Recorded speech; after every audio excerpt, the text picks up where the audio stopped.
Oke, halo teman-teman semua, kembali lagi ya. Kita lanjut belajar mengenai operator, operan, dan aritmatik. Oke, ini kayak melakukan perhitungan-perhitungan ya teman-teman ya. Oke, adapun yang bakal kita pelajari yaitu operator dan operan, assignment, dan aritmatik. Nah, di sini ya, teman-teman bisa ngelihat ada yang namanya operator ya. Jadi ada yang namanya operator dan ada yang namanya operan. Nah, yang dikatakan operator itu contohnya seperti tambah, kurang, bagi, kali, dan seterusnya ya. Kalau misalkan teman-teman tuliskan 2 ditambah 3 ya, berarti yang dikatakan operan adalah 2 dan 3. Ini operan. Ya. Kira-kira gambarannya seperti demikian, teman-teman. Nah, teman-teman bisa lihat juga di sini ya, contohnya.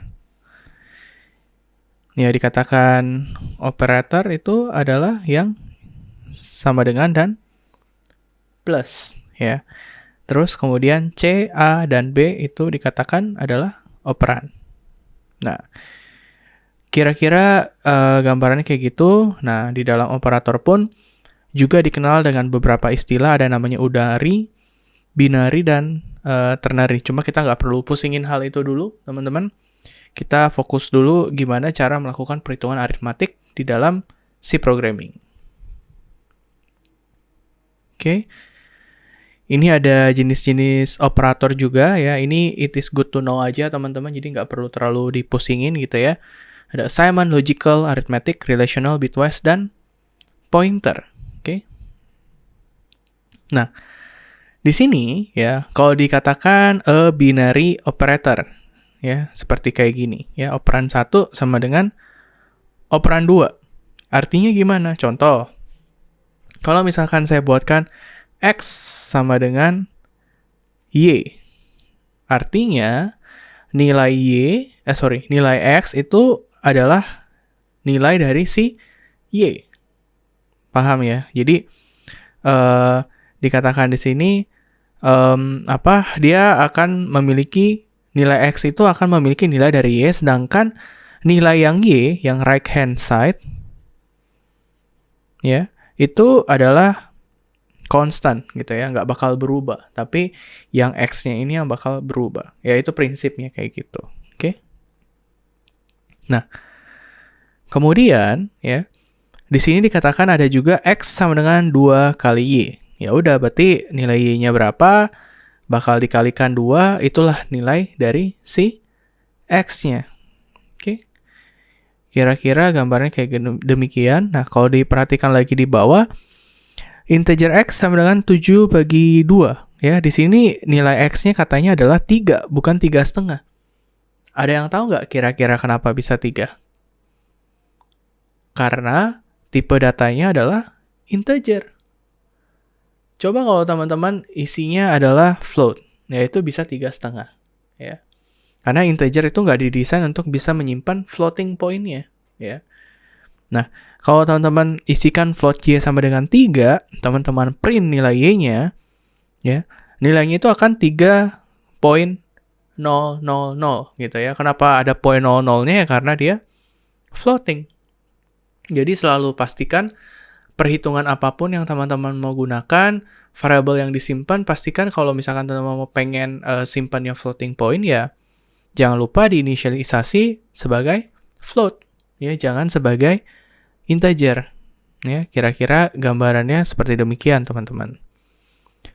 Nah, ini adalah jenis-jenis arithmetic ya. Kalau di sini kalau kita lihat tambah, kurang, kali, bagi itu kan teman-teman sudah familiar ya. Nah, di sini ada modulo. Modulo itu artinya hasil bagi. Ya, kalau 3 modulo 2, jawabannya adalah 1. Karena 3 bagi 2, sisanya 1. Terus ada plus-plus, increment, minus-minus, itu decrement, dan ada tanda buka kurung, tutup kurung, itu untuk higher priority. Ya, nanti kita coba lihat contoh di samping nih. Ini kan seharusnya gampang ya, nggak perlu teman-teman Pusing gimana? Nah, ini mungkin yang baru nih. Y sama dengan Y kali 3. Maksudnya apa nih? Ya, artinya adalah, let's say, Y-nya itu adalah 2. Kalau dibilang Y sama dengan Y kali 3, artinya nilai Y adalah 2 kali 3, Y sama dengan 6. Yaitu kira-kira gambarannya seperti demikian. Ya. Terus A sama dengan 10 modulo 3. 10 modulo 3 nilainya adalah, hasilnya adalah 1. Oke. Kalau terus ada dikatakan X plus plus, ini maksudnya apa nih X plus plus? Ya, berarti kalau dikatakan X plus plus sama dengan X plus 1. Sama yang ini juga, Z sama dengan Z minus 1. Nah, kalau yang di bawah ini, higher priority itu maksudnya, berarti yang ini dulu dikerjakan. Di 2 tambah 3, 5, 5 kali 5, 25.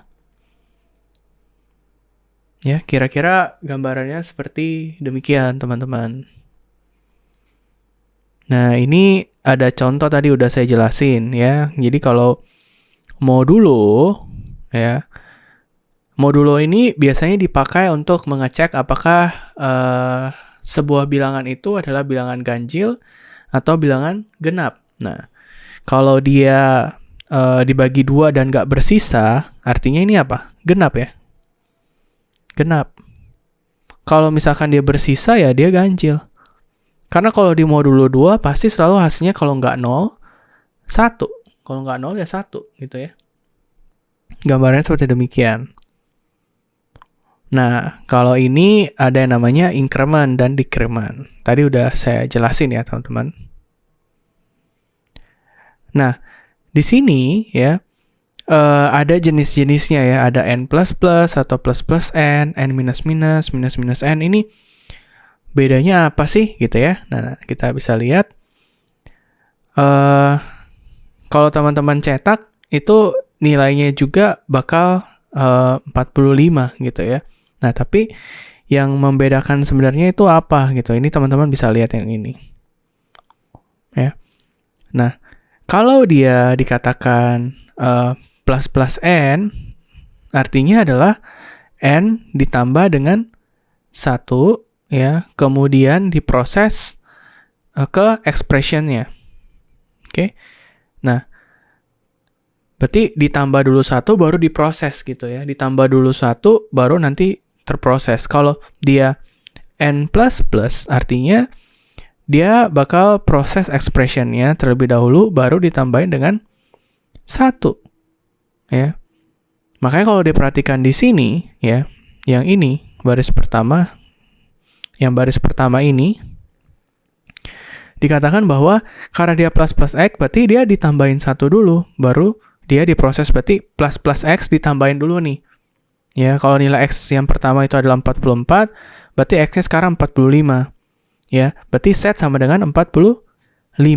Makanya Z sama X itu adalah 45. Nah, sedangkan yang kedua, ya, Y++ katanya dia itu proses expression initially dulu. Berarti Z sama dengan adalah Y. Y nilainya berapa? 44. Berarti Z sama dengan 44. Barulah setelah itu, baru Y-nya dijumlahin. Ya, baru Y-nya ditambahin, Y-nya 45. Jadi, itu perbedaannya ya, teman-teman. Jadi, selalu stick to the point, poin yang ini dan yang ini. Oke? Nah, ada lagi nih ya, operator-operator. Nah, ini sebenarnya cara singkatnya ya, kalau teman-teman udah cukup sering program, mungkin bakal lebih sering memakai bentuk seperti demikian ya. Intinya sih, kalau A plus sama dengan B, ini bentuknya sama dengan ini. Ya, ini juga sama. Ini bentuk lainnya saja, teman-teman ya. Bentuk lainnya saja. Jadi, dia nggak bakal tulisin lagi segala sesuatu yang ada di tengah-tengah sini. Bakal ke skip. Ya, bakal disingkat. Ya.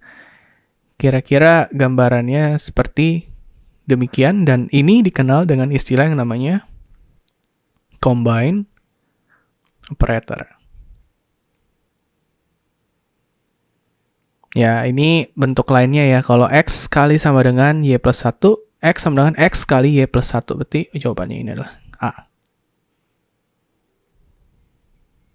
Oke, cukup mudah ya teman-teman ya. Masih bisa ngikutin kan ya? Nah, nanti buat lebih pemahaman lebih dalam lagi, kita bakal lihat di video yang berikutnya, yaitu hands-on programming untuk operan operator dan arithmetiknya. Oke, sekian dulu dari saya.